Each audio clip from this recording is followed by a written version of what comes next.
Hello friends, જય શ્રી કૃષ્ણ। જો આજે આપણું આ તેલ બનાવવાનું છે તો આપણે લીધું છે સીતાફળના પાન, એલોવેરા, કડવો લીમડો, મીઠો લીમડો, લીંબોળીના પાન, જાસૂદના પાન, પછી આમાં જો મિક્સ બધાય ફૂલ છે, આમળા છે, મેંદી છે, લીંબુના છોતલા છે, આ છે મેથી, સિકાકાઈ, જટામાસી, ભાંગરો, બ્રાહ્મણી, રોઝમેરી, આ છે કલોંજી, કાળા તલ, અને આ છે આપણે 3 જાતના તેલ, ને જે આપણે બીજા નાખવાના છે।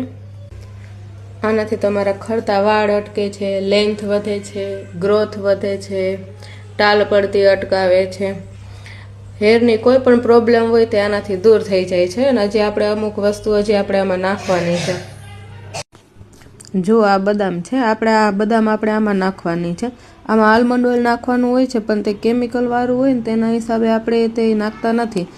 એની જગ્યાએ આપણે આ બદામ ખમણીને આપણે નાખીએ છીએ। આપણે એવું જ ઈચ્છીએ છીએ કે બધાને સારું રિઝલ્ટ મળે। આપણે કોઈ પણ જાતનું કેમિકલ આપણે વાપરતા જ નથી। Thank you so much.